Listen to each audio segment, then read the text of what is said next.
Oh, what is good, folks? It's your boy Sports PSP. Welcome to another episode of the Sports PSP podcast. Got my crew on today's show. Got my man BRF Sports. How you doing, my brother? Life is good. Another week of work in the books. Off to the weekend, ready to rest up a little bit, but I can't complain. How my brother's doing? Good, man. And of course, we have to do the show. We cannot do the show without my guy, Undisputed World Champ. Go check him out on TikTok, Instagram, YouTube. His podcast went out last night. Great episode, especially the topics y'all discussed on Goldberg. How you doing, brother? I'm good, man. Feel good to be back here on a good Friday night.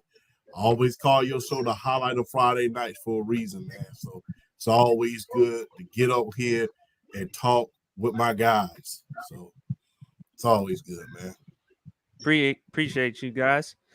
Let's talk about the NFL. The NFL, ESPN, they came up with a list of the top 10 quarterbacks list. It just came out. Here are the top 10 quarterbacks on that list. Number 1 is Patrick Mahomes. Number 2 is Joe Burrow. Number 3 is Josh Allen. 4, Lamar Jackson. 5, Matthew Stafford. 6, Justin Herbert. 7th, CJ Stroud. 8th, Aaron Rodgers. Now, 9 and 10, this is going to be interesting. 9th, Jared Goff. And 10th, Dak Prescott. So, who wants to go first? What are your thoughts about this list? Oh, let me tackle this for a second. Number one, I'm just gonna say this. I don't know why it's such an attempt to try to discredit Lamar Jackson all the time by putting him behind Josh Allen and Joe Burrow. If you really, people always talk smack about Lamar Jackson being injured, but if you really look at it, Joe Burrow has been injured the majority of his career as well. If you really look at it, he's missed 2 years. He missed his first year with an injury, and then he missed just last year with an injury.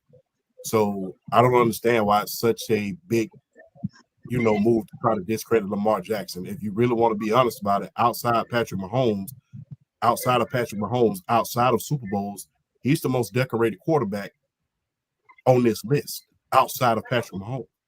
He has 2 MVPs, and he went to the AFC Championship just last year. So that's one thing I don't understand.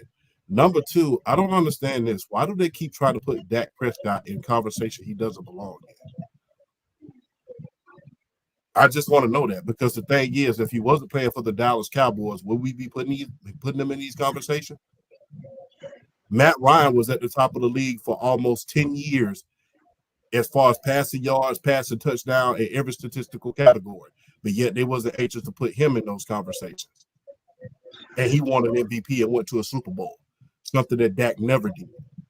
So we have to ask ourselves, if he's not on the Cowboys, he hasn't won an MVP, hasn't gone to an an NFC championship, or even past the second round in the playoffs his entire career. Now, mind you, he's been in the league longer than any one of these quarterbacks on this list outside of Matthew Stafford. He's been in the league longer than nearly every last one of these quarterbacks on this list. And yet arguably he's had the most talent. Dez Bryant, Miles Austin, Ezekiel Elliott, just to name a few. Not to mention that talented offensive line that he had. Not to mention a lot of those talented defensive players that he's had on this team. So if he's had the chance to win and win often, yet he hasn't. So why do ESPN and all of these networks keep putting Dak Prescott in these conversations that he doesn't belong in? Like I said, Matt Ryan was in the top of the league in yards and everything, and went to 3 NFC championship and a Super Bowl and won an MVP, and they was very, very steadfast in putting him in conversation. So why do we keep putting Dak Prescott in those conversations where he doesn't belong. You could make the argument for him to be, I'm not going to say he's not a top 15 quarterback because he is, but I will argue put Jordan Love in that slot that he's in right about now at number 10. Because the expectations for Jordan Love replacing an Aaron Rodgers, thus far, the second half of the season, he was the MVP. And people can argue about, well, Dak Prescott had an MVP caliber season. Part of that was the fact that this year was so mid for quarterbacks this year that you really had to, when you look back on this year, you really are going to have to focus on the eye test when it comes to the MVP, because the stats is not going to necessarily tell the story for the quarterback position. BRF, what's your thoughts? I don't have a problem with the list. I mean, you got to think about this, though. Jordan Love had a good half a year. He didn't come on until the second half of the year. Now, when he came on, but it's a good half of the year. So, and it's like, you got to look at, okay, Dak hadn't been to an NFC Championship game. We get that. But, I mean, who you realistically going to take him out for? You're not going to take him out for Jordan Love's half a year. You're not going to take him out for Jalen Hurts. You're not going to take him out for Kirk Cousins. You're not going to take him out for Derek Carr. You're not going to take him out for Trevor Lawrence. So, I mean, who's left? As far as like potential top 15 quarterbacks in the league, who's left? So, I mean, I think Dak's here just off of attrition, just from the standpoint that he's been doing it since 2016. Granted, the playoff success hasn't been there, but I mean, he's been consistent. So, I mean, there's really nobody there realistically that you can take Dak out at 10. My problem with the list is Josh Allen should be 2. Josh Allen should be 2. He should be 2. I mean, let's keep it a buck. These past 3-4 years, it's been Patrick Mahomes is the best quarterback in the league. Josh Allen's the second best quarterback in the league. I feel like Josh Allen should still be 2. He's earned that right. I mean, Joe Burrow, don't get me wrong, when he's healthy, he's put up major numbers, but it's when he's healthy. Josh Allen has been consistent and has put up similar, if not better, numbers than Joe Burrow has. And he hasn't had nowhere near the receiver help as a whole that Joe Burrow has had. Joe Burrow has had Jamar Chase and T. Higgins and Tyler Boyd. He's had a deeper wide receiver core than Josh Allen has had. Let's keep it a buck. He's when he finally blew up, it was because he got Stephon Diggs. I don't think Stephon Diggs at this stage is a better receiver than Jamar Chase. So, I mean, I'm looking at it from a standpoint of I think Josh Allen should be 2. I think Lamar Jackson should be 3. Then we go Joe Burrow, possibly, and then Matthew. You know what?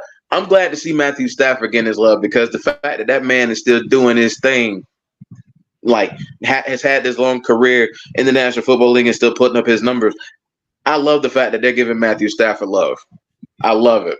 I wouldn't have thought top 5, but you know what? When you look at Matthew Stafford's career and you look at the year he was still able to put up last year, despite the Rams' struggles and all this stuff, I personally don't have a problem with the list. I think they have the right 10. But I'd change some order. Like I said, I would put Allen 2. I would put Lamar 3. Then I would put Burrow 4 and Stafford 5. But I do think they have the right 10 quarterbacks in this list, because I just feel like Dak Prescott is there because realistically, who are you realistically going to take out for Dak? And it's one of those things where you kind of have to point out who's there. And realistically, I'm not putting Jordan Love ahead of Dak Prescott just because he had a great second half, when Dak Prescott has been putting up these monster numbers for the last 3-4 years. So I don't have a problem with it. Now, I do think Dak Prescott does need to show it with at the very least an NFC Championship appearance. He's got to validate that. But if you want to look at just stats and performance alone, I don't have a problem with the top 10. I think it's the right 10. But like I said, I would just change some. I'd change some orders. All right, folks, just for further context, ESPN, they surveyed lead executives, coaches, and scouts to determine the top 10 players in each category. And here's a comment from Trey right here. Oh God. I mean, Trey, I'm sorry, he comes up with crazy stuff sometimes. He said, "Nah, there's only one quarterback. There should be two, and that's Lamar Jackson, and it ain't even close."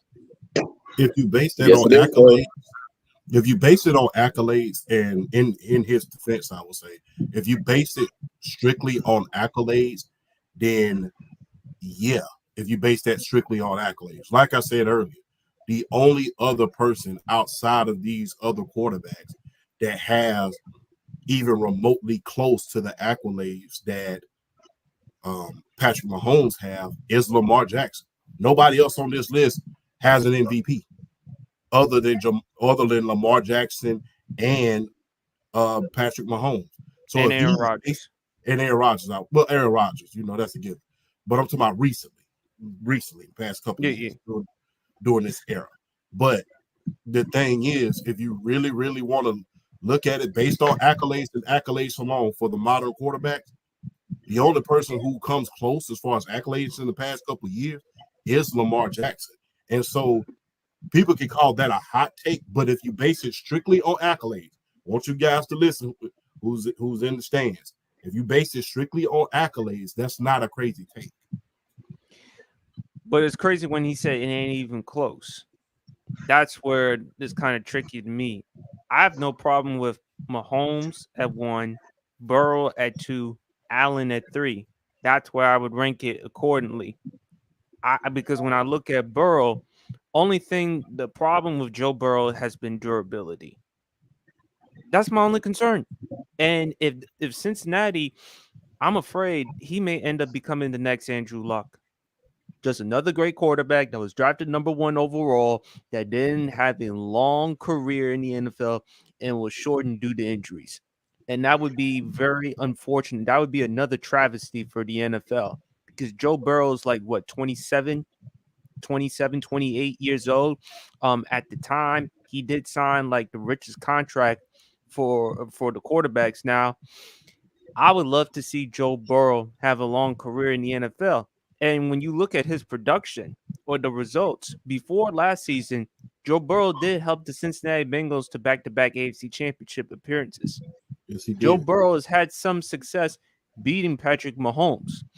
Yes, so we can't rule that out. And if you want to look at Josh Allen, despite the turnovers, because that's what's killing them. And to your point, Champ, you've brought this up on more than one occasion, not just my pod, but also on Brandon's pod and other pods. They have to incorporate the running game more. That's what happens when James Cook, perfect example, the game against the Dallas Cowboys. You saw how the way they took care of James Cook by handing him the ball. When you do that, you limit Josh Allen's mistakes. And guess what? More chances than not, you win. And Josh Allen, outside of the turnovers, he is he's always going to be in the conversation for the MVP. There's not a throw that he can't make. He's prototypical at 6'5", 250. Even though he lost Stephon Diggs this season, I actually love what I'm seeing from Keon Coleman. I really do think he's going to make some noise for Rookie of the Year.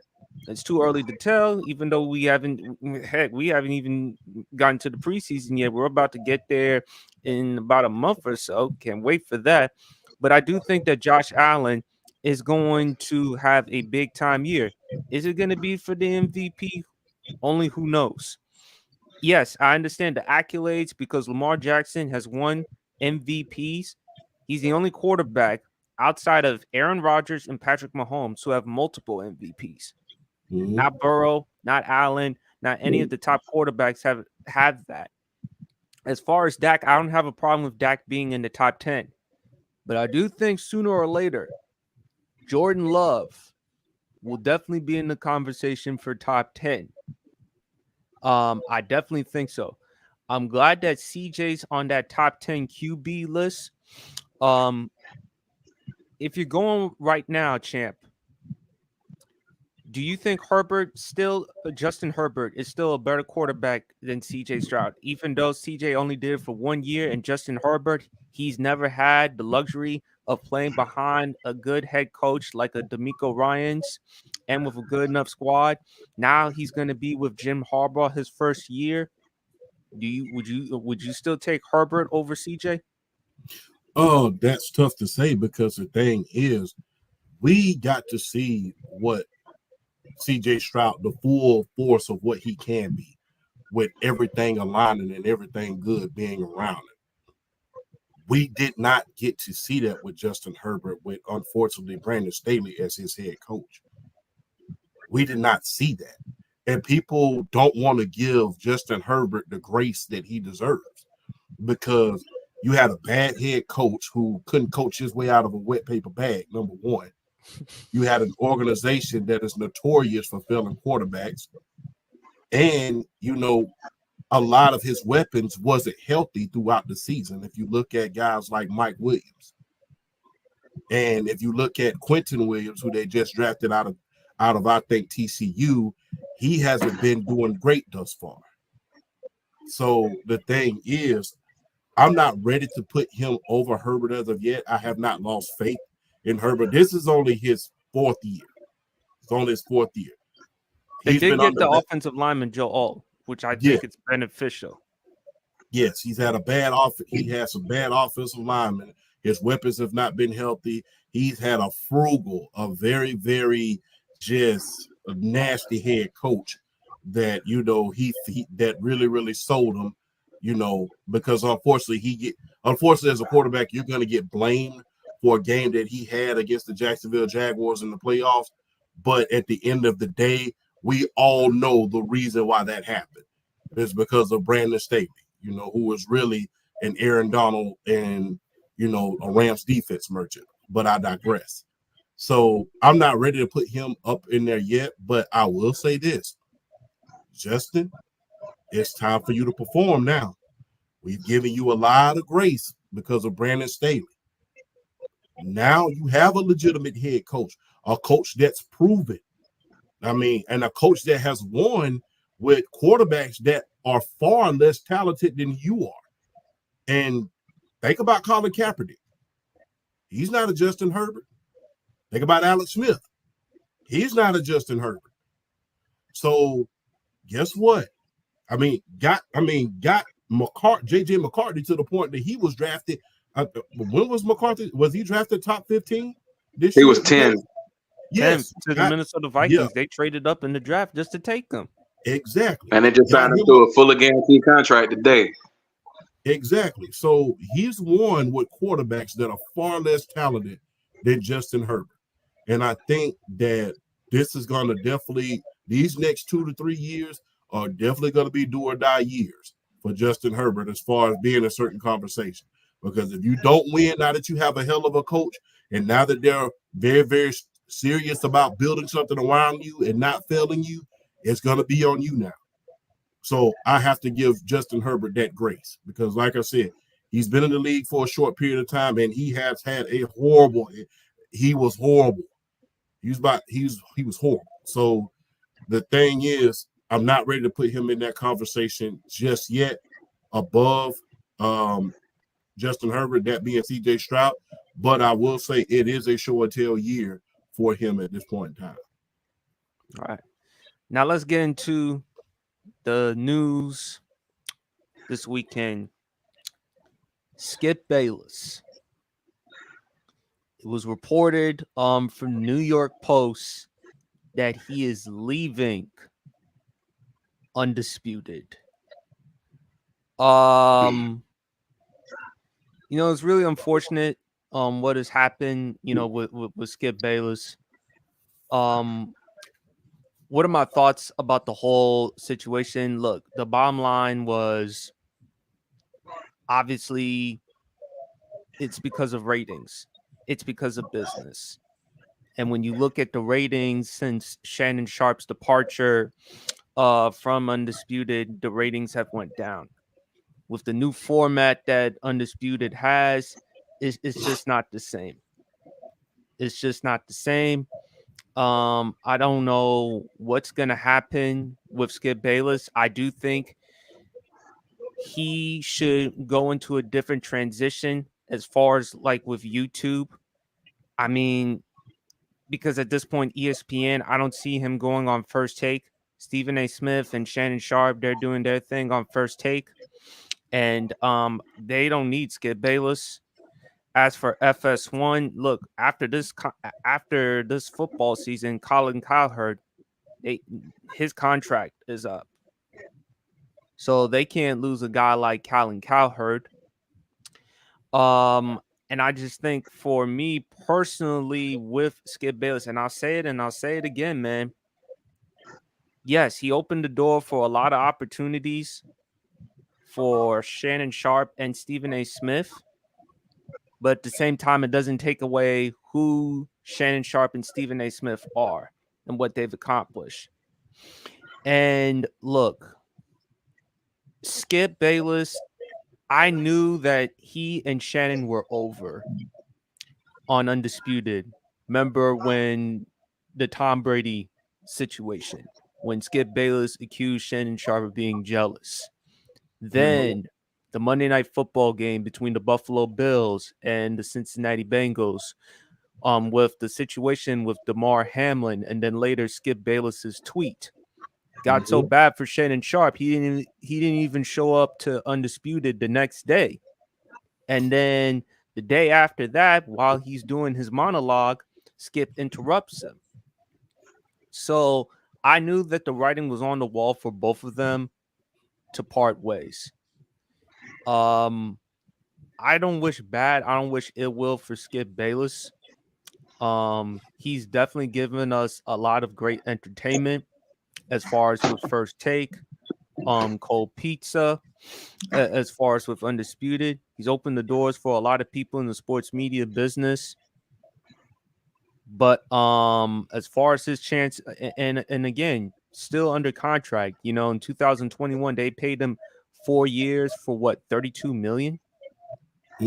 And look, Skip Bayless, you know, there's been a lot of controversies around him, guys. We all know when he used to cover the Dallas Cowboys and what he said about Troy Aikman. Yes. Let's not forget about the situation years ago with Dak Prescott and other things regarding Skip Bayless. So, like I said, you know, I don't wish bad. I don't wish ill will on Skip Bayless. I think him thinking that he can move on with Shannon Sharp has proven to be a huge mistake, because if you see what Shannon Sharp is doing on Nightcap, you know, he's got his new role on ESPN, signed that big multi-year deal. So Shannon Sharp, and of course, we can't ignore Club Shay Shay. So Shannon Sharp has incredible opportunities. And of course, for Stephen A. Smith, not just with First Take, but he also has his own podcast. He also has a lot of other things as well. What are your thoughts about the reports about Skip Bayless leaving? I'll go first on this one. He did it to himself. I mean, I really hate to say it, but I mean, it's the truth. He did it to himself. Like, Undisputed. I mean, let's be real. When it was Shannon and Skip, they were killing First Take. I mean, a lot of it was, you know, Shannon Sharp bringing that charisma, you know, being that perfect kind of like contrast to Skip Bayless, you know. But I mean, it worked, and they were killing First Take, killing them. I mean, there were times, like, let me tell you, I followed the Undisputed, the YouTube channel. I followed it. I would be trying to get to them to watch the highlights for their show way more than I was at First Take at one point, because I felt like Skip and Shannon really could have been something. But Skip, he did it to himself. And I completely agree with you, PSP, when you're talking about that Tom Brady episode. That was it. I mean, you're sitting there trying to accuse this man of being jealous of Tom Brady when Shannon Sharp is a literal Hall of Famer and, in my opinion, a top 5 tight end of all time, and you accusing this man of being jealous of Tom Brady. Like, Skip, I guess you're a Tom Brady fan, but don't throw your co-host under the bus like that just because he's giving you how he feels about a situation, and instead of you listen to it, taking it in and respecting his opinion, you calling this man jealous. I'd have left your ass too. I mean, let's keep it a buck. Let's keep it a buck. I'd have left him too. Like, you're not gonna sit here and disrespect me on national TV like that. I'm giving you my opinion, and you would want me to respect you when you give your opinion. I mean, it was just when that segment happened. The writing was completely on the wall, and you knew what was coming. But Skip did it to himself. Now, has he given? I mean, now I'm not gonna sit here and say Skip Bayless hasn't made contributions to the game as far as like, in a way, kind of help revolutionize what we see now as far as like sports talk shows and sports debate shows and the podcast, because all this kind of had to start from somewhere. And Cole Pizza with him and Woody Page, that kind of jump started all this. The First Takes and the Undisputed. And hell, us doing podcasts nowadays and stuff like this, making this like a big thing was going on, was making it so popular. I feel like Skip Bayless and Woody Page, Cole Pizza started all this and kind of jump started what we see today. Having the Colin Cowherds of the world, having, Speak for Yourself and all these shows that are out here. So Skip Bayless has definitely made some contributions to the game, a lot of contributions to the game, whether it be through takes that you have to think about, like, you know what, he makes sense, and then takes like, ultimately it all became like, that's just Skip Bayless being Skip Bayless. I mean, we remember him from like, I don't know, his just constant having to put some type of disclaimer on any type of accolade or accomplishment LeBron James gets because he's such the Michael Jordan fan, or his crazy, ridiculous bromance obsession with Tim Tebow when he was playing with the Denver Broncos. I mean, the dude literally said Johnny Manziel was going to be bigger in Cleveland than LeBron James. I laughed out loud when he said that. I'm like, ain't no way. But you got to get attention to your product somehow. And Skip Bayless was able to do that for a long, long time. So you got to give shout out to the man. You got to give the man his respects, because he's definitely made contributions to what we do nowadays. A lot of his takes were crazy and insane. We're not going to deny it, but we got to get a man his due. But ultimately, Undisputed falling on his face, he did it. He did it to himself. So I'm hoping he can bounce. I'm hoping he can bounce back. I'm hoping he can find another avenue to keep his career going as long as he wants, because everybody deserves to keep working in this. Everybody deserves to make a living in this. But he's got to find another. He's got to find another outlet. So ultimately, at the end of the day, he did it to himself. Before I let you go, champ, again, I want to give credit. It's from Ryan Glass-Steagall of the New York Post. He reported that Bayless will depart FS1 and Undisputed later this summer after 8 years with the network. The move comes 1 year after FS1 aligned with Bayless and allowed Shannon Sharpe to become a free agent. In the following months, FS1 watched Bayless falter in his attempt at revamping Undisputed, while Sharpe's media career has flourished through his digital platform and contributions to First Take. It's obviously because of the ratings, champ. With Undisputed, the ratings went substantially down when Shannon Sharpe departed. I want to hear what you have to say. And by any chance, did you hear what Marcellus Wiley had to say? I have not heard that yet. I have not heard that, but I would love to hear it if you got a little bit of insight before I go. No, I'll send it to you in a little bit. But what's your thoughts about the whole thing? In the great words of Dr. Dre, dedicated to all of those with big egos, because that's why that happened. How does it feel to fumble the bag not only once but twice? You left First Take. Okay, we understand. Stephen A. Smith, not always everyone's cup of tea. But you had the hottest ticket on this side of the Mississippi River, and you fumbled that bag. How could you do that? All because of ego? If you ever notice with anything successful, it's never money that kills it. WCW, NWO. It's never money that kills it. It's always ego. And that's what happened. Now, I'm going to just be real. People always talk about Skip Bayless and what he says now. He's been saying crazy stuff for years. Like you said earlier, the Troy Aikman incident when Deion Sanders had to go out there and check him on national television because of what he said. Can't say it here, but it was pretty much derogatory, especially for that time back in the 90s. It could have very well hurt Troy Aikman's career back then. People got to understand, back in the 90s, things aren't where it is now as far as progression is concerned, if you get what I'm trying to say. Something like that comes out now, people, shrug it off. Back then, that could have been a career killer. So the thing is, for you to let your ego get the best of you, not once, but twice, is kind of an indicator of how big your ego is. I mean, the thing is, and it just didn't, the thing is, he didn't learn from his mistakes, because remember, him and Richard Sherman got into it on Undisputed earlier this year when Richard Sherman became the co-host. And he got into it with Keyshawn. How big? Yes. So how big do your ego have to be in order to keep alienating everybody? How big does your ego have to be that you keep alienating everybody who you work with? After a while, you got to look within and say, hey, man, I'm messing up.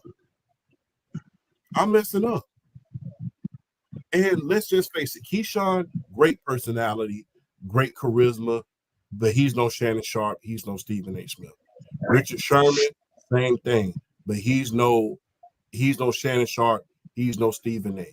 You had the pleasure of working with the two hottest guys, arguably in sports history, since Stuart Scott. Happy birthday, by the way.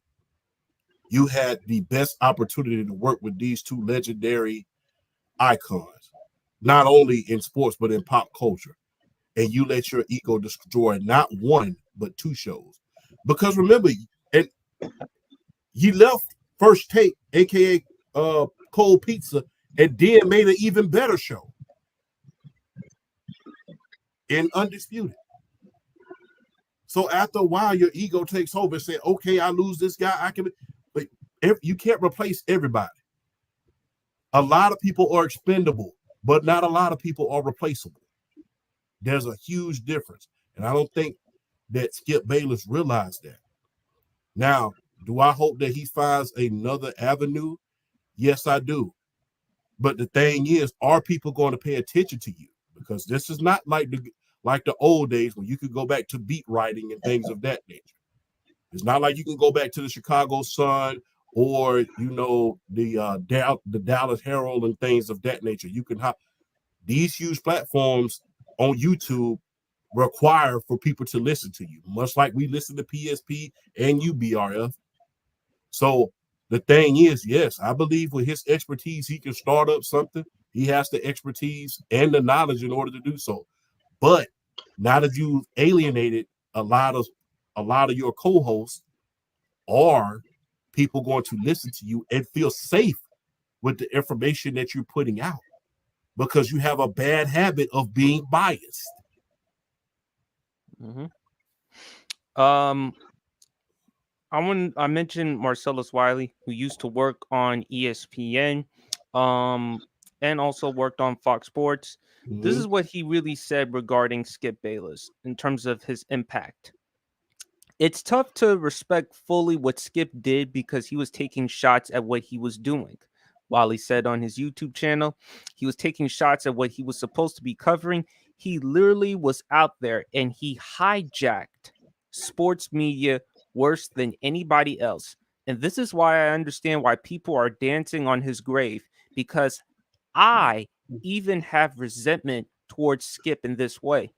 Wiley continued, Bayless, quote, changed the whole complexion and discourse around sports, allowing those who know little about sports to feel validated in their criticisms. So now I can sit here in the stands with a big belly and a beer, talk trash about you, Wiley said, and it's valid. It's validated by somebody who's the biggest thing talking. And what were your thoughts about that? About what Marcellus Wiley said? I think the thing is, all of the hot takes that he made, especially about LeBron, make no sense. Do you Just remember the acknowledge. one? Do you remember the one? I'm sorry, Champ. Do you remember the ahead. one in which First Take they asked Michael Jordan in his 50s could beat LeBron James in his 30s, and then Skip Bayless was like, he just might. He just might beat him. And look, Skip Bayless, he is known for saying outrageous and controversial takes. And of course, we all know entertainment, it's about getting clicks, it's about doing that type of stuff. But to BRF's point, Skip did it to himself. And FS1 is also culpable as well, because back then you did a lot for Skip Bayless because he was a hot commodity at the time. And of course, when you acquire a hot commodity like a Skip Bayless, you're going to give him a lot. You're going to give him a ton of money. You're going to do whatever you can to appease to them. And of course, Skip Bayless, you look at his contract back in 2021, he's making millions. What was it? 4 years, $32 million. So that's like $8 million per year. Now he's still now him leaving undisputed. What's going to happen next? Like I said, they got to take care of Colin Cowherd. They can't lose him. What's going to happen with undisputed? Because now with Skip Bayless out of the picture, how are they going to handle? How are they going to handle with Keyshawn Johnson, Rachel Nichols, Michael Irvin now? How are they going to handle? The only best show on FS1 is First Things First with Nick Wright, Chris Broussard. That's about it. But clearly the reason why they made this move is because business. Tolerance and production. When the production is high, so is tolerance, as Shannon Sharp has said. But when the moment production slips, tolerance is gone. And they no longer could tolerate anymore with Skip Bayless. And I just think for Skip, man, it's really unfortunate because he had a lot, with First Take, with Stephen A. Smith. And it was a great show back then. And he had even a better show, in my opinion, when he had Shannon on Undisputed. But his ego definitely got in the way. To BRF's point, I did think Skip Bayless went too far, particularly at times when he talked about Brady and when he accused of Shannon Sharp of being jealous. So it's really unfortunate how it is with Skip Bayless. Again, I don't wish bad. I don't wish ill will. I hope Skip Bayless lands on his feet, finds another opportunity. And I think it's probably going to have to be YouTube, like what we're doing right now. Because at this point, who is going to bring him on?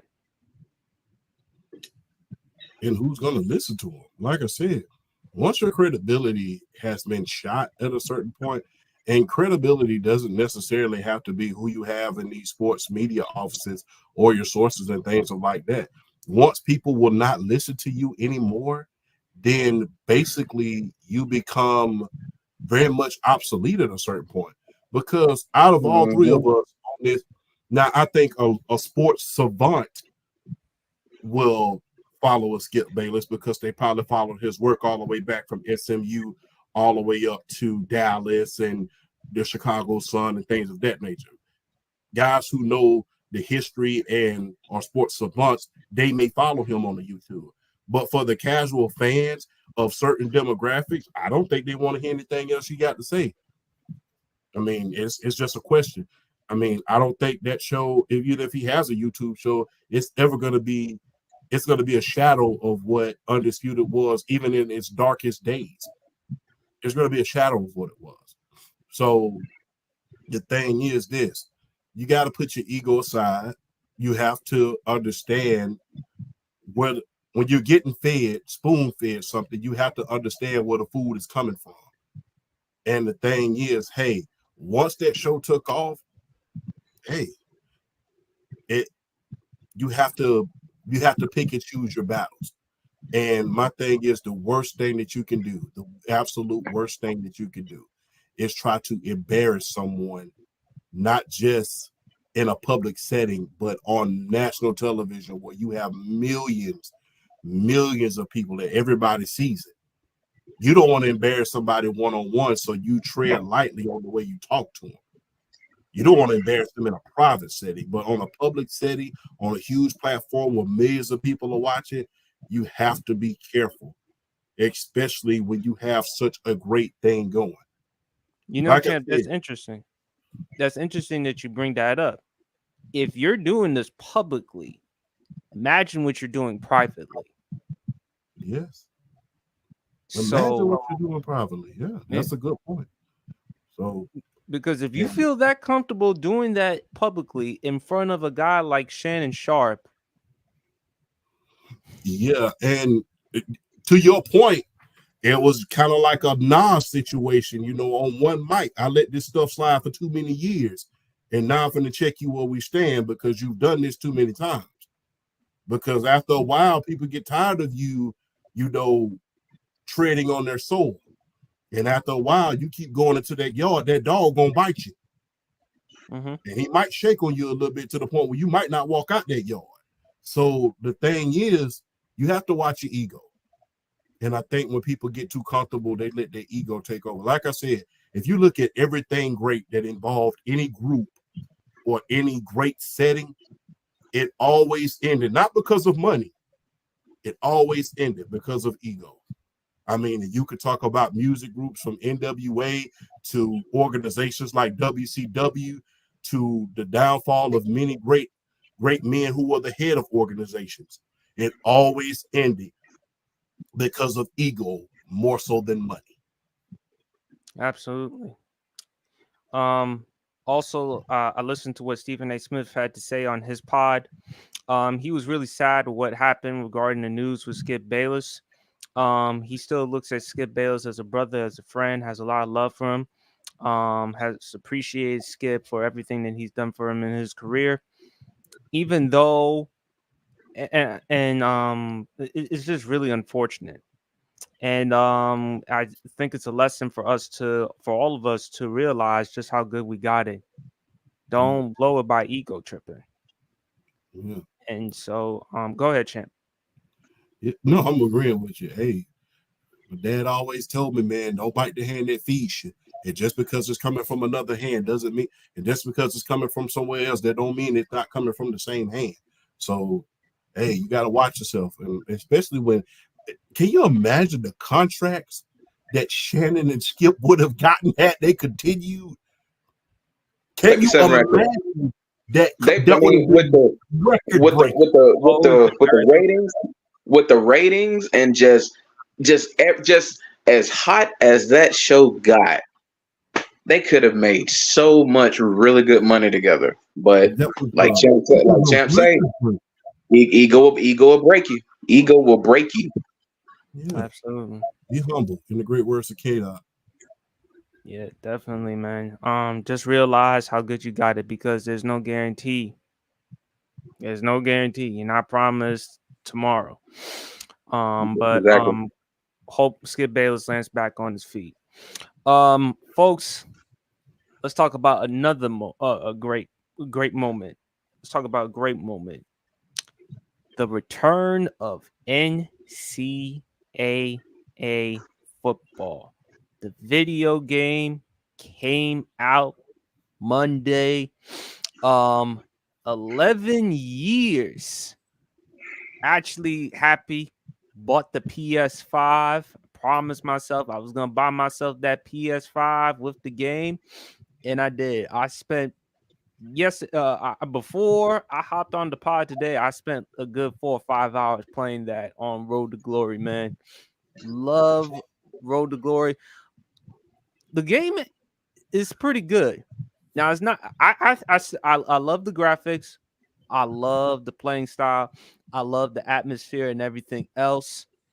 The only thing I wish they could have done though with Road to Glory, they could have let us play high school.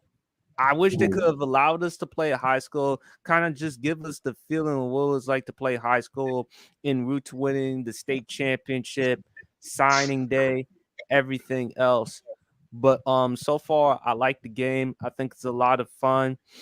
Have y'all played the game? I have I not. haven't. I haven't yet either. But I will. Let me tell you something. As a guy who used to play NCAA on the regular, year in and year out, this was a long time coming. And just looking at the graphics, looking at the gameplay, looking at how EA just that is about as close to a perfect sports game as you're gonna get right now in this day and age in terms of like I mean, it's just what made NCAA like back when we were playing and like before it went away. What made it so fun was like when they finally added the stadium the stadium aspect as far as like the toughest stadiums to play, and it just so like the shaking of the stadiums with certain situations, whether it's kicking a field goal or whether you're on offense on the road, just so many things, and to see all of that coming back, and then just seeing all the traditions that they're bringing in with all the stadiums and everything, like how they enter the stadium, the mascots, just everything, just is man, it's good to see. I'm gonna have to eventually probably suck it up and just get this bad boy at some point, because it was a long time coming, man, and I'm glad it's back. As a guy that don't have a PS5 right now, but just seeing everybody just enjoying and playing and having fun, I'm loving seeing the clips. I'm loving seeing posting. I love seeing people post the clips, the highlights of like all the like the bloopers and the funny moments already. I'm loving seeing it, and it's just man. Eventually, I gotta get in on this because I'm too much of an NCAA football video game fan from back in the day. I'm gonna have to jump on this at some point. And from what I've heard, and I've heard like firsthand accounts from this boy, I'm gonna have to go get this boy. EA did this game some justice from what I've heard and what I've seen. Talk to me, champ. Hey, man, this is the first time that NC2A has come out during the social media era, the prime social media era, where everything is amplified times 1,000. And to add that, look, this is something people are not saying. Everybody was getting tired of playing Madden because they was putting out the same game pretty much every single year. And NCAA 25 provided us with something different that we was looking for. Finally, we didn't have to go elsewhere. It wasn't it was something familiar yet new. And that is what we, the fans, wanted. I'm so happy that EA Sports brought it back. Granted, I don't have my PS5 right about now. My little cousin, he got it, and I don't want to take it away from him right about now. But little cousin, you got to get that game back soon. But hey, I'm so happy that they gave us the fans, and not only that, man, I'm so happy that you paid these young men their due as well. People could complain all they want to about NIL, the old heads like myself, but guess what? If you had an opportunity back in the 80s and the 90s and the 2000s in order to get paid, guess what? You wouldn't have played for the love of the game. You would have played for them ducats. Let's just keep it all the way real. So for all of the wise men that are my age, give these young men their due and celebrate these young men getting paid. The opportunity to see yourself in a video game. Because let's just acknowledge it. Some of these guys are not going to make pro. Nice. This is the best they're going to have it for some of them. A lot of these guys are not going to make pro. It's a sad reality, but it's a reality. The reality and the great works of Thanos can be sometimes disappointing. But to see yourself in a video game and to be paid for that and to be compensated for that and to have NIL and to show the people that look up to you that you're in a video game, that is something special. And I'm glad these young men got compensated. I'm glad that they gave the fans something that we have been craving for a long time. I'm glad that they did their due diligence in creating a great video game, rather than making it just a carbon copy of Madden itself, which, quiet as it's been kept, well, I can't say quietly, but as loud as it's been stated, people were getting tired of the same game. And for them to bring back something new yet familiar is something special. We're going to see a lot of simulation using this game throughout the season on ESPN, on FS1, on CBS. We are going to see a lot of things occur using this game, a lot of simulation. Not to mention, this is going to be a great thing for the college football playoff when it kicks off to see the simulation. And hats off to ESPN. Hats off to these young men who got paid. I salute every last one of you. And I think I speak for every college football fan and video game fan when I say thank you. You did your due diligence, EA. You gave us what we wanted.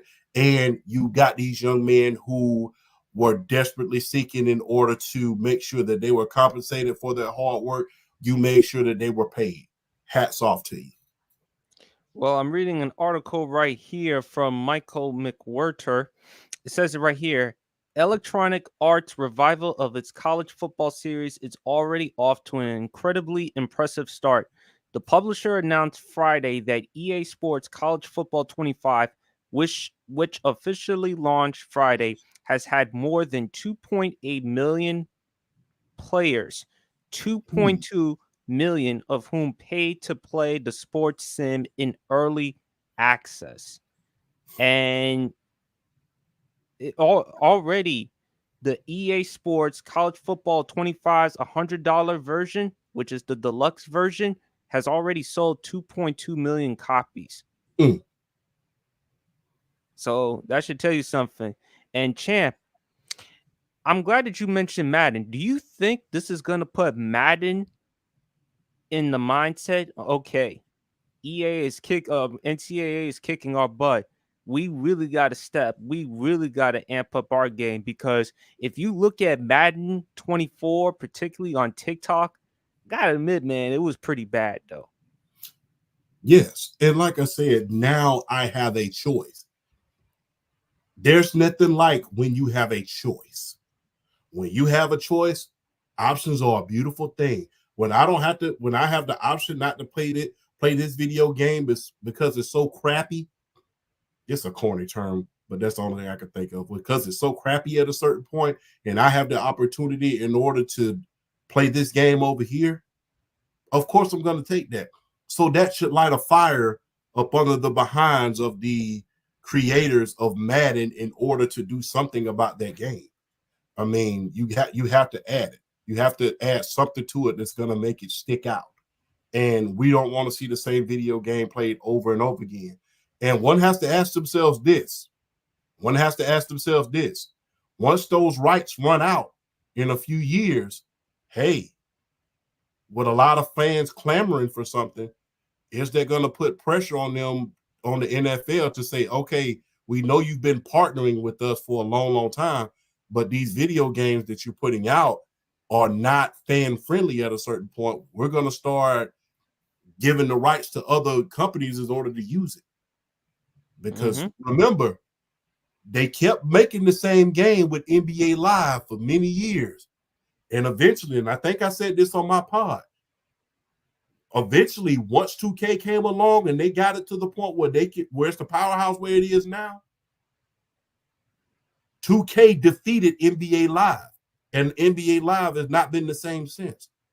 So one has to ask themselves, is the NFL going to get tired of the fans complaining about this bad video game and say, hey, we're going to give every company equal rights in order to distribute, NFL product and NFL properties? And a company like 2K steps in and say, okay, we're going to recreate 2K. Hey, you could eventually get drove out of business, just like NBA Live did. I think really at this point in time, Madden is just selling off the name alone. And because there's not another competitor out there at this point in time, they're still succeeding. But now that you have NC2A, I have another option to play football on another video game. That's another good option. Granted, it's still EA Sports, but that's another option. Right. And eventually, people keep going towards that option over there, and this was not selling. Eventually, the NFL is going to take heed, and when that happens, one can only hope or say what's going to happen at a certain point. All right, let's get into some entertainment. We're gonna do music. We talked about the singer a little bit before. Fellas, I'm gonna give y'all a choice. What is your favorite Mariah Carey song? Oh man. Let me see. Because most of the, I would say Honey was a great one. That's my favorite. Oh man, my bad. Great minds think alike once again. My bad, PSP. I've managed to do that every show. Great minds think alike, so there ain't no problem with that. Loverboy. Loverboy was a good one. Angels Cry. Lightning Don't Strike the Same Place Twice. That if you ever take the time to listen to that song, it's a very, very heartbreaking song, but it's a true song. Lightning Don't Strike in the Same Place Twice. And that's a lot of things with a lot of things in life. It doesn't strike the same place twice. A lot of songs, the song that she made with Busta Rhymes, Baby If You Give It To Me. I know that wasn't her song, but that was a good one too. And not to mention, man, the song that she did with Bone Thugs. Breakdown. Yeah. Breakdown. That's a great track too. Yeah, Breakdown, man. It's so let's not many. forget Fantasy, especially the one with Rest of Soul, ODB, the remix. Yes, man. This one, man. Hey, the New Jersey Genius, man. You always know what to do, man. You have a great mind, man. That's why I respect you, man. But this one right here, I hate the fact that a lot of artists get so undersold now that the social media world is out, and they get so undersold because they're not seen as much, because you're not seeing. Unfortunately, Mariah gets the bad rap because, after October, we got to hear All I Want for Christmas Is You for the next 3 months. Yeah. But, hey, if I get an opportunity to make that kind of money off of one song every single year, you can best believe I'm going to do so. But I hate the fact that a lot of the established singers, like a Mariah Carey, who had hit after hit after hit, doesn't get the credit that they deserve because of social media, because they're not as visible as they were. Not to mention, man, she had a great voice, man. That voice, that was a $100 million voice. And she can write her own songs. Yes. So not only she had the singing, she also had the songwriting as well. But Champ, to your point, Honey, that's like my favorite track when I listen to a Mariah Carey. And then Fantasy, I love Fantasy. That's another great track of Mariah Carey that I listen to. Although it's a funny one, I don't know if I want to say the name of the song. I think you know which song that I'm referring to. That's kind of funny. The Touch My Body song. Oh, okay. That's not bad, man. I think you finna say so way out there. Man. I think I'm glad I got back in on this topic. But BRF, man, what's your favorite Mariah Carey song? Ooh, man. I have quite a few.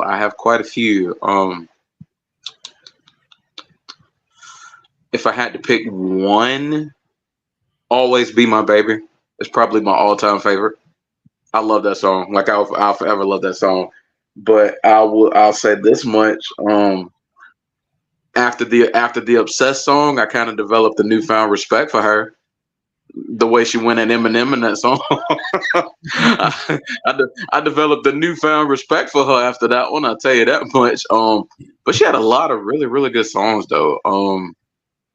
Her first big one, Vision of Love, was really, really good. And then she just had this run like late 90s, just everything she put out was just like hit after hit.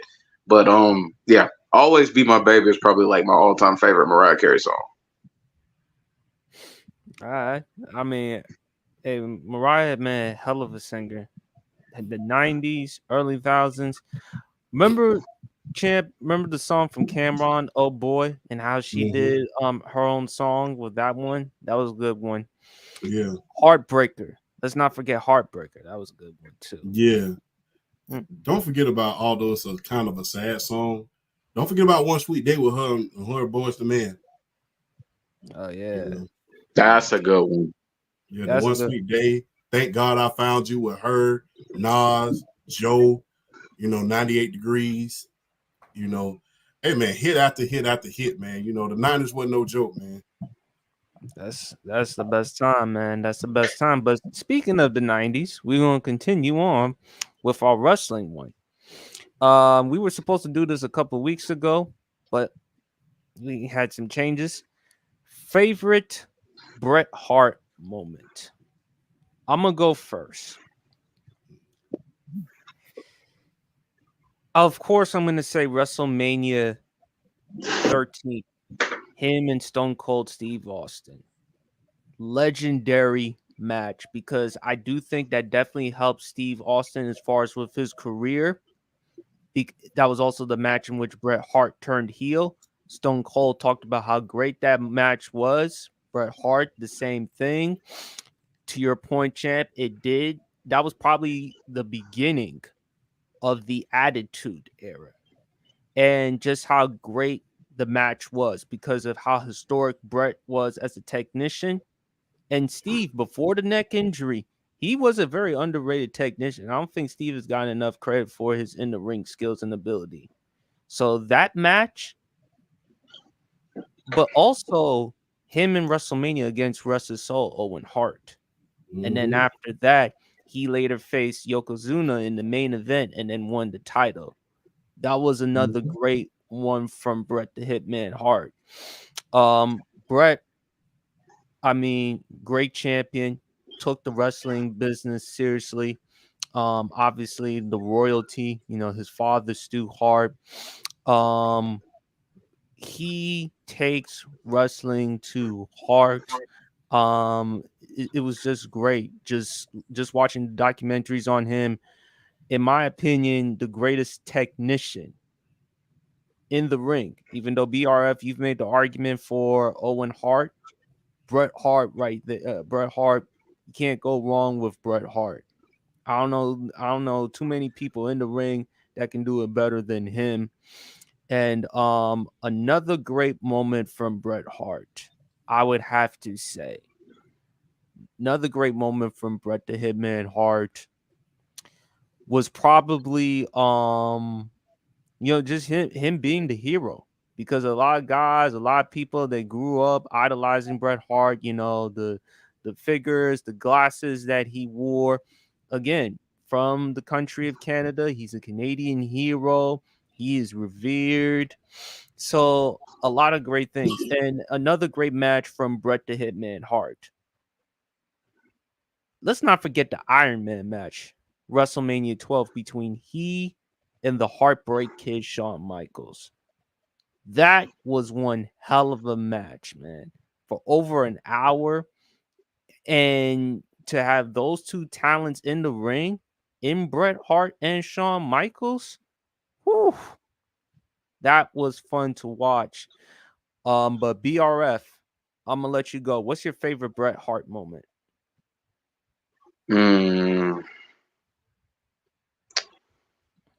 I'll be honest. Even though he had like a lot of tremendous matches. I mean, you brought up the Iron Man match from WrestleMania 12. I mean, of course, him and Stone Cold WrestleMania 13. I mean, that was pretty much like the barometer for what the Attitude Era was about to be. I mean, and even though people talk about the Montreal Screwjob, the match before was fire before that happened. Like, they were tearing the house down before that moment happened. But if I had to pick one as my all-time favorite Bret Hart moment, it was when he came back. It was that Monday Night Raw when he came back. I mean, just the anticipation, you're waiting on it, and then Justin Roberts gets on, starts the show, and does the announcement just like for the first time in like 14 years, and you're like, oh my God, this is really about to happen. And then he walks out and the ovation he gets, and it's just like see, it's like it's one of those where it's like, man, I hated everything transpired the way it did, but Bret Hart should have never left. Like the fact, it's like he should have never, that situation really should have never happened. And it's a shame that it happened the way it did. And then for him to reconcile with Shawn Michaels like that too, and it was just like, it was like a fitting kind of, it was that full circle moment that I feel like not only the WWE needed, but fans of wrestling as a whole needed to see that. And just from there to be able to kind of, even what he could still do, even though his body was limited, just kind of, just kind of like that, that match with the Miz where he won the United States Championship, seeing him put the Miz in the sharpshooter, it was kind of like giving fans a little taste of like, okay, this is what Homeboy used to do back in the day. If you never saw Bret Hitman Hart, the man was like a surgeon in the ring especially when it came to like his submissions, particularly that sharpshooter, which is one of the greatest submissions in the history of pro wrestling. Like, just it kind of filled me up as a wrestler fan seeing Bret Hart come back out there, because like I mean, like, how could you not smile seeing him under the WWE banner again? How can you not smile at that? Because I feel like if anybody was the epitome of what the WWE was for any amount of time, it was Bret Hitman Hart, particularly around like that new generation era when him and Shawn Michaels were basically like the flag bearers of the new generation era. So I was very happy to see him come back. And the reason why I say that's my all-time favorite Bret Hart moment was just simply because it gave us the closure we needed as far as his career and the WWE, knowing he wasn't going to do too much more, but just kind of seeing them kind of seeing him and Shawn make things right. And then even though we got that match against even though, that WrestleMania 26 match where, we knew what it was going to be. We knew it wasn't going to be good, but it's the fact, it was like, man, we got Bret Hart back under WWE banner, man. There's no way you can't smile at that. So him coming back in Night Raw, and that was 2011. Him coming back is my all-time favorite moment. Champ. Oh man, Bret Hart. Played with Bret Hart on WWF Warzone and In Your House and WrestleMania, the arcade version. So, hey, memorable. But I don't think this has said a lot about Bret Hart. Remember, he was in, I think he's the only wrestler that was in 4 pivotal eras. He was in the golden era in the 80s. He was in the new generation era in the 90s. And he was in the Attitude Era. And then those were arguably the 3 greatest eras in wrestling: the Golden Era, the New Generation Era, and, the Attitude Era. So for him to be part of all of those and be relevant in each one of them is nothing short of amazing. I think people kind of sell him short because of a lot of the interviews, a lot of the shoot interviews that he does nowadays. And I think that sometimes people act like, life imitating art, because remember, the reason why he turned heel is because, a lot of the promos that he was doing was saying how he got, messed over by the WWE. And it's quite ironic that now people are seeing him in a certain light with some of the interviews that he do about Goldberg, Triple H, just to name a few, and you're seeing some of that. Is it life imitating art or art imitating life? We don't know. But I digress. Favorite Bret Hart moment got to be the Iron Man match. 1 solid hour. 1 solid hour. And although he was on the receiving end of a loss on that one, you just cannot wrestle a better match than that. You cannot wrestle a better match than that. Another match that is really not talked about is the dedication match that he had for his brother when he was in WCW the night after he passed away at Over the Edge with a certain wrestler. We know we can't say his name, but if you know wrestling and you know who he was close to, he was a real close friend of the Hart family. Mm-hmm. So for him to wrestle him the night after his brother unfortunately passed away on a Monday Night Raw, and it was a hell of a match, by the way, was nothing short of amazing because that was a great dedication match. Last but not least, I will have to say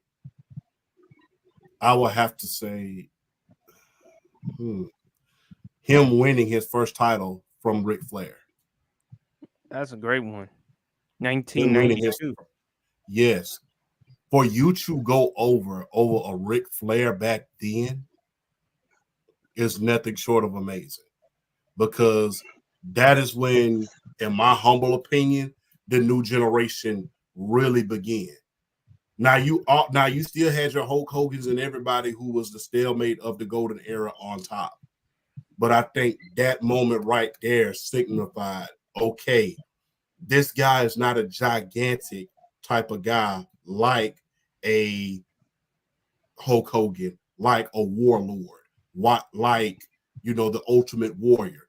This guy is one of the athletic undercards that goes out and have sellout matches every single night with the Intercontinental title. And he's going out there and he's beating a Ric Flair and going over on a Ric Flair in 92 during arguably the peak of era as far as Ric Flair is concerned. So for him to go over on Ric Flair, that was definitely one hell of a moment.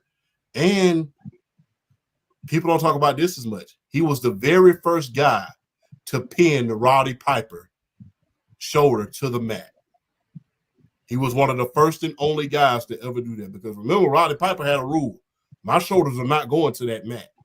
And for him to be in the sleeper, for him to flip himself off the ropes and be able to pin Roddy Piper for that Intercontinental title at I think it was WrestleMania 6, that was nothing short of amazing. Because for Piper to say, I'm going to let you go over on me and pin my shoulders to the mat, which not even the Golden Goose himself, Hulk Hogan, could do back in those days, that's amazing. Mm-hmm. I think another great moment from Bret the Hitman Hart. I mean, the promos. I mean, Bret, even though you may not like his mic skills and stuff, but he and Shawn, before the Montreal screw job, they had some interesting promos. And a lot of the stuff, even though it was from a storyline, it was real personal. But man, them two them going back and forth back in those days, I mean, that was entertaining. Remember, from Jerry the King Lawler, champ, he had some type of sign, personal issues, draw money. Mm-hmm. And Bret Hart and Shawn Michaels knew how to do that. I think the other the other problem with Bret, champ, how the way he was utilized in WCW. And you've brought it up constantly, how he never had a chance to face Hulk Hogan in WCW. No. That's a travesty. That is a travesty. I mean, for him to not be able to face Hulk Hogan at his peak, Sting at his peak, a lot of other guys at their peak, and be pretty much on the undercard with a lot of other guys who, he was able to put on good matches with. He had a hell of a match with Booker T and Bash at the Beach, but, they didn't utilize him properly. I really believe that, and this is no knock to WCW because I love WCW. I will be the first one to tell you that I was a WCW fan until a certain point. But I really think they got Bret Hart just to spite Vince McMahon. I really don't think they had a legitimate plan. I really don't think they had a legit. I really think they just wanted to get Bret Hart to say, I got one more of your guys. Because for him to come right over, to be a special referee in the match, and it literally pretty much recreated the Montreal screw job, but in an offset type of way. And then for him 6 months later to be in the NWO, it's kind of weird. Exactly. And look, when we talk about families in wrestling history, that's the Hart family is one of those families that's going to go down in history. Because let's not forget about 1997 Canadian Stampede. You had the Hart family, the Hart Foundation, in the heart of Canada, Calgary, Alberta, Canada, versus Stone Cold, the Road Warriors, and Ken Shamrock.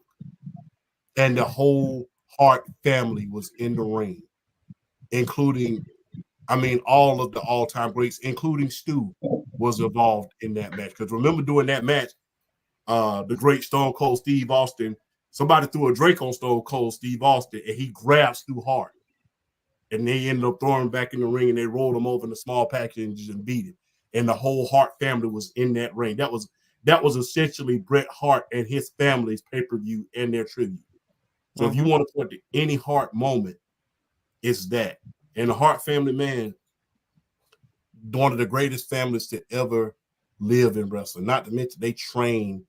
Shout out to Flash, man. He bought a lot of things to the light of who they train. Chris Jericho, Abdullah the Butcher. That was shocking, though. Yes. That shocked me because, considering how Abdullah the Butcher was, I'm like, I don't think of him as a dungeon guy. You don't really think, but, that just goes to show you things can be deceiving now. But for him to bring out all of those guys, not to mention the family itself, because, hey, remember, the first Survivor Series when they had the Hart family long before the Hart Foundation that started the Owen Hart and Bret Hart feud. You had all the Hart brothers versus Shawn Michaels and his Knights. So a lot of great moments, man. Big shout out to Bret Hart, man. He was a stalemate for the WWE when a lot of people had turned away from wrestling. People talk about the new generation, but they don't want to acknowledge that was a time where a lot of people wasn't watching wrestling at a certain point. And for you to draw fans during that time, it's nothing short of amazing because he was a draw. He drew a hell of a lot of money. So, and because people talk about the new generation, but let's just face it, the new generation era of wrestling is the lost generation of wrestling. Not many people were watching during that time. The stands were not full during that time. Let's just acknowledge that.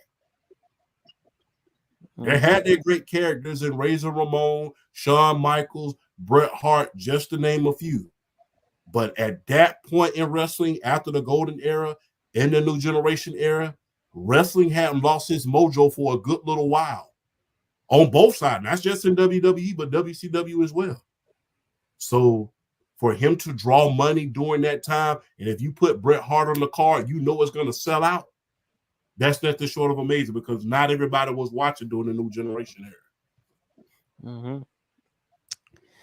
Fellas, that concludes the rest of the Sports PSP pod. Appreciate you, BRF. Appreciate you, Champ, for hopping on the pod. Fellas, any final comments before we end off the show? Congratulations to you, PSP. Almost 8,000. Thank you. Keep up the good work. Always an honor, a privilege, and a pleasure in order to share the stage with you. I know I say this every single pod, but thank you for inspiring me and putting me on. Because without the PSP podcast, there would be no Undisputed GOAT podcast. Because and thanks for applying pressure because because you knew I wasn't, because there was some times where I was like, I'm not going to do this, but you kept saying, yeah, that show is coming. I'm like, okay, now he said something, now I have to. But thank you. And I will never forget that, man. And thank you for having me on your platform every single week, man. I mean, I can't thank you enough, man, because you paved the way for me, and a lot of people was able to, and I was able to pave the way for a lot of others. So thank you. It's always a privilege to be here. Anytime. Thank you. BRF, final comments. As always, it's always a pleasure to get on here with you, PSP. I mean, just the work, the work you're doing. The following that you're cultivating, man. I got number love for you, man. I wish you nothing but success, and you keep doing the damn thing. And champ, as always, my 706 brother from the state of GA. You keep doing your thing, like you tell PSP. Thank you for him putting you on. Thank you for putting me on. Get with a platform with a bigger platform like this, be able to get out here and show my face, whether it's through podcasts or whether it's through my content and stuff like that. I want to thank you for allowing me to put myself out there on a more on a bigger level like this. And I want to keep. I'm thankful. I'm blessed, and I appreciate y'all so much for having me on. And we just gonna continue to keep doing this, man. It's always a pleasure. Always a pleasure getting on here talking sports with y'all. Always a pleasure having y'all on, man. Tell them where to follow y'all at. World champ, undisputed world champ on TikTok. We're at 17,000 right now. We're keeping it moving. Football season at Pigskin is less than 2 weeks away. I'm covering the preseason. I'm gonna cover everything from the preseason to cheerleading trials. I'm gonna cover it. So keep your eyes on that. And we're going to continue the movement. Shout out to Columbus, Georgia, man. Y'all know what it is. Uptown, downtown, E-Dub. Y'all know what it is. And, hey, Undisputed GOAT podcast every single Thursday. BRF. BRF Sports, the TikTok handle. My link tree is in the bio. Big Sugar 1122. You can hit on my IG. You can hit on my Twitter /X. I have a Facebook page as well. Definitely get on there, show some love. Man, let me tell you something. With wrestling in this, I'm not ashamed to call this a boom period of wrestling. I'm not ashamed to call it at all. I see myself making getting out there as far as wrestling, the content, as far as storyline predictions and just my theories as far as the way some things are going. I was talking about it last night. I got a Money in the Bank theory that I brought up with them that I kind of want to make a video about, kind of share the world how I feel about the Money in the Bank ladder match, how I felt like the way they did it with Drew McIntyre winning it and cashing in to CM Punk Constant. I felt like that was the right move. So I got a theory video I'm gonna make about that. And then with baseball heating up, I gotta make some more baseball content. I gotta introduce the world to the game. So I gotta do a little more on that. But it's like I always say, a topic not thought about is a topic not talked about. We're going to keep this pushing. So there we go. Absolutely. You absolutely got to keep on doing what you got to do. And y'all know where to follow me at, folks. Sports PSP. Like and subscribe to the YouTube channel as well as IG Sports PSP as well as TikTok Sports PSP3. As Chad mentioned, we're almost at 8,000 subscribers, so we're going to continue to do great things. Please make sure you like and subscribe to the podcast. Please make sure you like and subscribe to Champ's podcast as well. Also check out BRF. Also go check out Brandon from the Block, especially with his podcast, Football One, every Monday nights, and basketball, I think it's Wednesday nights. Also go check out Hot Take Kenny, Mario Knows Best, Casual from Vanity Sports Debates, Luis, Broad Sports, Harrison, the list goes on and on. Fellas, y'all enjoy the rest of y'all evening. Y'all enjoy an amazing weekend. Hope y'all having some barbecues. Hope y'all hanging out with family. Have some drinks. Please drink responsibly. Please enjoy the rest of y'all weekend. Everyone at home watching the pod, thank you for tuning into the Sports PSP pod. And we is out. Peace. Oh man, that was good.